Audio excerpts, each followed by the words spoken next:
खाटू नरेश की जय हो। बोल हरे की सहरे की जय हो। बोल लखनदार की जय हो। बोल तीन बाण धारी की जय हो। बोलिए श्याम प्यारे की जय हो। बोलिए श्याम हमारे की जय हो। कि हमारे बाबा श्याम जो हैं वो हारे के सहारे हैं, क्योंकि आजकल हमारे बाबा का प्रचार ही बहुत हो रहा है। जैसे जैसे कलयुग बढ़ेगा वैसे वैसे हमारे बाबा का नाम बढ़ता रहेगा और हर एक इंसान हमारे बाबा का प्रेमी बन जाएगा, श्याम प्रेमी बन जाएगा। हमारे जो बाबा श्याम है वो हारे के सहारे हैं। कलयुग में जो ज्यादा नाम होने वाला है वो हमारे बाबा श्याम का होने वाला है।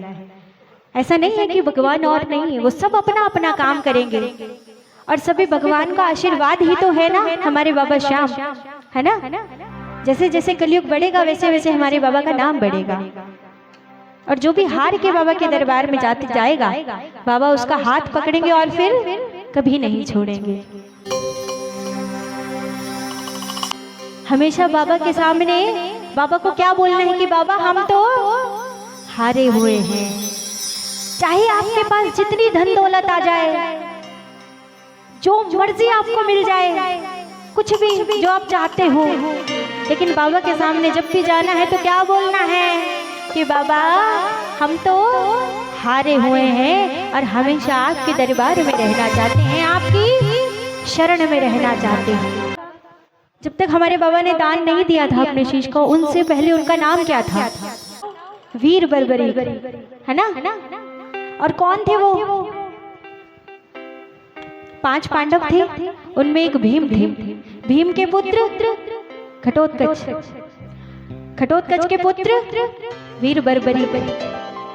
वीर बर्बरी जब महाभारत का युद्ध हो रहा था तो वीर बर्बरी ने कहा अपनी माँ से कि भैया मैं भी युद्ध देखना चाहता हूँ, मैं भी युद्ध देखना चाहता हूँ। तो उनकी माँ ने कहा कि कोई बात नहीं कि जाओ तो, लेकिन जो भी हारेगा आपने उसका साथी बनना है, जो भी हारेगा उसका साथी आपको बनना है। तो वीर बर्बरी चल पड़े वहां से युद्ध के लिए। जब जाने लगे तो हमारे कृष्ण महाराज सब जानते थे कि अगर वीर बर्बरी कौरव हारने लगेंगे तो उनकी साइड हो जाएंगे, पांडव हारने लगेंगे तो उनकी साइड हो जाएंगे, क्योंकि कृष्ण जी तो ज्ञानी थे, उन्हें तो सब पता था, भगवान है वो, उन्हें सब पता था कि कहाँ पर क्या चल रहा है, किस समय क्या हो रहा है। उन्हें पता था कि वीर बर्बरी अपनी माँ से वादा कर आए हैं कि जो हारेगा उसका साथी बनेंगे। ऐसे तो युद्ध खत्म नहीं होगा, वो हारेंगे उनकी साइड हो जाएंगे, वो हारेंगे तो युद्ध तो खत्म नहीं होगा, इसका तो कोई परिणाम ही नहीं निकलेगा, है ना। जब परिणाम नहीं निकलेगा, जब वो जा रहे थे तभी कृष्ण महाराज उनके सामने आ गई, एक ब्राह्मण का रूप धारण करके, एक ब्राह्मण का रूप धारण करके आ गई। और हमारे जो वीर बर्बरी हैं उनके पास कितने बाण हैं? 3 बाणधारी। वो एक बाण से ही पूरी दुनिया नष्ट कर सकते थे और एक ही बाण से पूरा युद्ध खत्म हो सकता था। तो जब कृष्ण जी ने ब्राह्मण का रूप धारण किया, उन्होंने सोचा क्या, उन्हें तो पता ही था कि क्या होना है। और जब वीर बर्बरी उनके सामने आए, मतलब रास्ते में आ गए ब्राह्मण उनसे मिलने और उनको बोलने लगे कि दिखाओ मुझे भी कि क्या कर सकते हो। वो कह रहे कि मुझे युद्ध देखना है, मैं तो युद्ध देखने जा रहा हूँ और जो हारेगा मैं उसका साथी बनूंगा। कृष्ण जी को तो पता था कि ऐसे तो युद्ध नहीं खत्म होगा, युद्ध कैसे खत्म होगा, जब वो हारेंगे तो वहाँ, वो हारेंगे तो वहाँ। फिर क्या किया उन्होंने बोला कि मुझे दिखाओ, तुम ना ऐसा करो कि अपने एक ही तीर से, एक पेड़ है जहाँ पर वो खड़े थे, कि इस पेड़ के पूरे पत्ते एक ही तीर से भेद के दिखाओ, मतलब एक ही तीर से सब में छेद हो जाए। और जब सब पत्ते चिन्हित हो गए तो एक जो ब्राह्मण जी के पाँव के नीचे, हमारे कान्हा जी के पाँव के नीचे जो पत्ता था उसके पास आकर तीर घूमने लगा।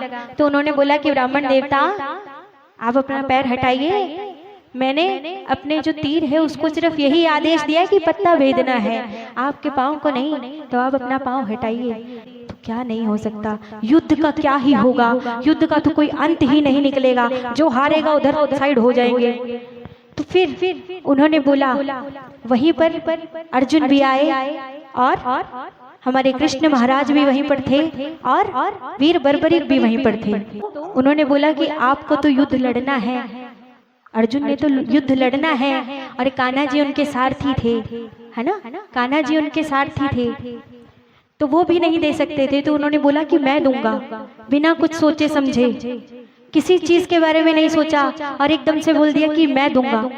तो तब उन्होंने जो था वो शीश का दान दिया, और उन्होंने अपने आप ही अपने शीश को काटा। ऐसा नहीं किया कि कृष्ण जी ने या फिर अर्जुन जी ने, नहीं, उन्होंने खुद अपने शीश का दान दिया।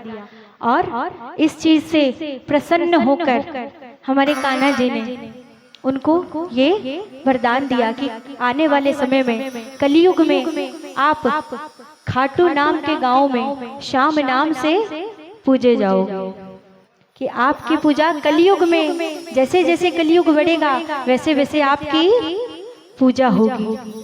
और हो रहा है ऐसा प्रेमियों, देखो।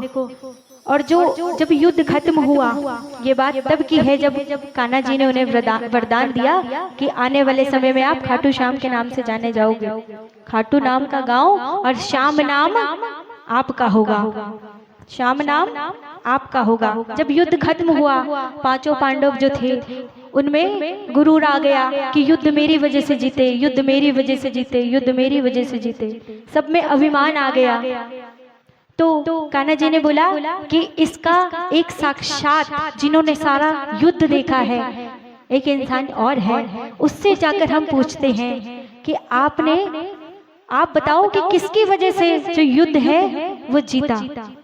तो जब पांचों पांडव और कान्हा जी, जहां पर हमारे वीर बर्बरीक का शीश रखा हुआ था, उन्होंने सारा युद्ध देखा था ना, क्योंकि उनकी इच्छा ही यही थी कि मैं युद्ध देखना चाहता हूँ। तो हमारे कान्हा जी ने अमृत से उनके शीश को सींचा और एक ऊंची पहाड़ी पर रख दिया ताकि वहां से वो सारा युद्ध देख सके। उसके बाद जब सभी पांचों पांडव और हमारे कान्हा जी वीर बर्बरीक के पास पहुंचे और उनसे ये सवाल किया कि बताओ युद्ध किसकी वजह से जीते, तो उन्होंने बोला कि मुझे तो ये दिखाई दे रहा था, जो लड़ रहे थे उनमें भी कृष्ण दिख रहे थे। उन्होंने ये बात बोली। तो जब उन्होंने ये बात बोली, सभी पांचों पांडवों की आंखें खुल गई कि जो कर रहे थे, करा रहे थे, वो तो कृष्ण महाराज ही थे, हमारे कृष्ण भगवान ही थे, सब कुछ करने कराने वाले यही थे।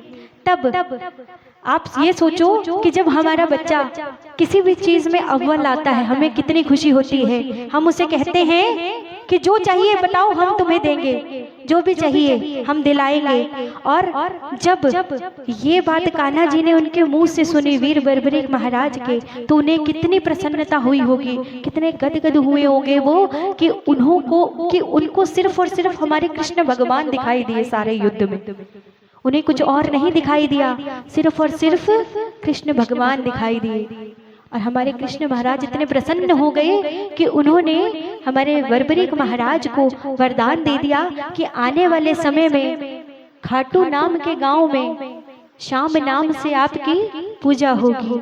जैसे जैसे कलयुग बढ़ेगा वैसे वैसे आपका नाम बढ़ेगा। उन्होंने अपनी सारी कलाएं, जितनी भी शक्तियां थी, सभी वीर बर्बरीक को दे दी। और एक पावर और एक्स्ट्रा दी, वो क्या थी कि अगर आपके दरबार में कोई भी आएगा तो आप उसकी किस्मत में जो भी लिखा है उसको मिटाकर दोबारा उसकी किस्मत लिख सकते हो। आप उसकी किस्मत बदल सकते हो। अगर आप कहीं और जाओगे ना तो आपकी किस्मत नहीं बदल सकती, लेकिन अगर बाबा के दरबार में जाओगे, हमारे बाबा को ये वरदान है कि आपकी किस्मत को मिटाकर, अगर कुछ जो भी लिखा है उसको मिटाकर, और आप चाहते हो कि बाबा हम चाहते हैं कि हमारी जिंदगी अच्छी हो जाए, तो आपकी किस्मत बदल जाएगी। बोले खाटू नरेश की। देखो, जितना मुझे पता था, मेरे को ये तो नहीं पता कि मैंने आपको बहुत अच्छे तरीके से बताया या नहीं, कुछ कमियां मुझ में भी होंगी, है ना, मैं भी इंसान ही हूँ। ऐसा नहीं है कि मैं बहुत ज्ञानी हूँ, नहीं, कुछ गलतियां होंगी, लेकिन जितना बताया मुझे पता था वो मैंने आपको बताया। बोल हरि की सहारे की जय हो, बोल लख दातार की जय हो, बोल शीश के दानी की जय हो। बोल कलयुग के अवतार की